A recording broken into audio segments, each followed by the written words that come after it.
Autism therapy, solving sensitivity issues. There are many things often referred to as a sensory diet that can help kids with sensory issues. Simply put, some kids are under-receptive to sensory information and need to engage in activities like spinning, balancing, running, rolling on a ball, and so on to get themselves going and start feeling okay. Others are too sensitive to this information, and there are activities that can help re-engineer the brain so they can process it better. Let's talk about occupational therapy. Occupational therapy helps a person learn to cope with their specific difficulties in a way that best works for them. One area that kids with autism have many problems with is sensory issues. Things are too loud, too bright, too chaotic. Clothes are too tight. Occupational therapists can do different forms of sensory integration therapy to help the child with these issues. When we say that kids with autism have sensory issues, we mean that they have trouble processing sensory information. All around us, every day, we receive tons of sensory information. People with a normal system will tune out most of the things that they don't need to be aware of at any given time.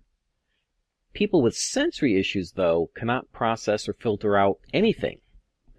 Everything is too loud, too bright, too tight, too distracting. The nervous system reacts over and over again to all the sensory stimuli in their environment.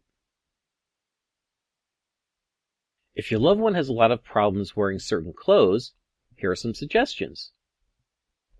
Try and try again. Buy different clothes. Materials make a huge difference. Maybe cotton is bad, but a blend of multiple fabrics is okay. How tight are the clothes? Loose-fitting clothes often work better than anything tight. Short or long sleeves? My son cannot stand long-sleeve shirts, so we buy him short-sleeve shirts. The same can be said for pants. How about skirts instead of pants? Perhaps your daughter can wear skirts and avoid jeans, which are notoriously scratchy. How about this great tip? Buy used clothes. Many parents have shared with me the secret. They go to the second-hand stores or thrift stores to buy their loved one's clothing.